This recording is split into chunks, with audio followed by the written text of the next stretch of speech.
బులెటిన్లో breaking news చూస్తున్నాం. పహల్గామ్ ఉగ్రదాడుల దేశ ప్రజలను భయభ్రాంతులకు గురిచేశాయి. అభంశుభం తెలియని టూరిస్టులు ఉగ్రవాదుల చేతిలో హతులయ్యారు.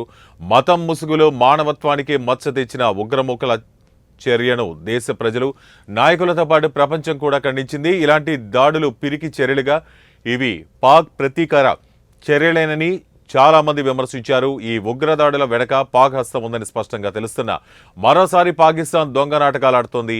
ఈ ఘటనపై భారత ప్రభుత్వం, ప్రధాని మోదీ సీరియస్ గానే ఉన్నారు. ఇకపై ఇలాంటి చర్యలను ఉపేక్షించేది లేదన్నారు. ఈ నేపథ్యంలో తెలంగాణకు ఉగ్రవాదుల ముప్పు ఉందని ఇంటెలిజెన్స్ వర్గాల సమాచారం.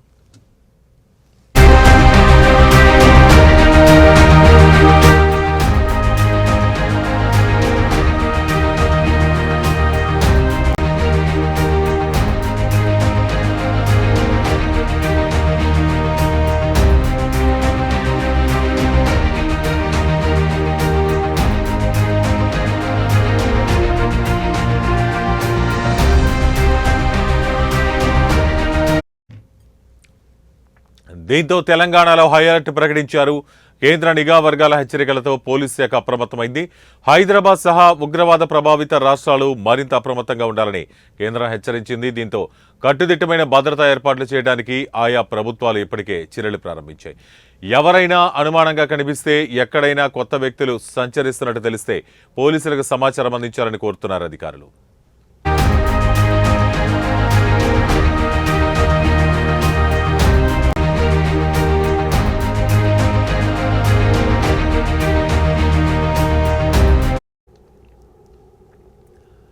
పహల్గామ్ ఉగ్రదాడులు దేశ ప్రజలను భయభ్రాంతులకు గురిచేశాయి. అభంశుభం తెలియని టూరిస్టులు ఉగ్రవాదుల చేతిలో హతులయ్యారు. మతం ముసుగులో మానవత్వానికి మచ్చ తెచ్చిన ఉగ్రమూకల చర్యను దేశ ప్రజలు, నాయకులతో పాటు ప్రపంచం కూడా ఖండించింది.